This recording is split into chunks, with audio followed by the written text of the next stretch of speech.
When reading about the Samaritan woman at the well, in John chapter 4, Jesus references God's gift before he tells her all the sin he knows of her, a gift that was available to her.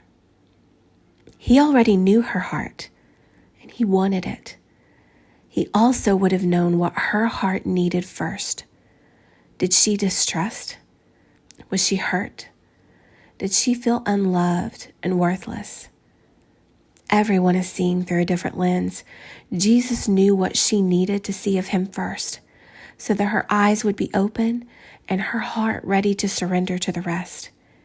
He knew what was affecting her impression of God, following him, and the box that people were placed in. He wanted her. He valued her.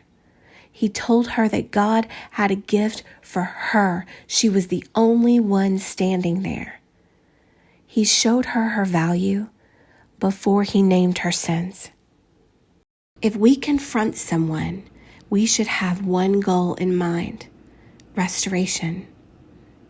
That was Jesus' goal. When he spoke to that woman, he wasn't just wanting to point out her sins and make her feel awful about herself. He wanted to change her life. We know that Jesus ate with, and some call it that he hung out with sinners and loved them. But what do you think that means? I think it needs to be brought to attention, because sitting around, consuming food, talking with someone, hugging them, feeling their heart, encouraging them, really trying to see them, all of those things are not sinning with them. So let's talk about what befriending and eating with other sinners is not, because the enemy wants this to be confusing so that it can be destructive.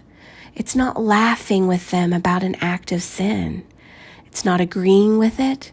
It's not allowing it to hurt others. It's not putting it into a leadership position.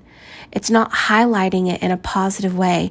It's not watching the same movies like it's no big deal. We don't love people by calling sin not a big deal. Whenever you're acknowledging someone's sin, how are you doing it? Jesus, when he was speaking to the woman at the well, he wanted her to know her worth first. Again, when we confront someone, we should have one goal in mind: restoration.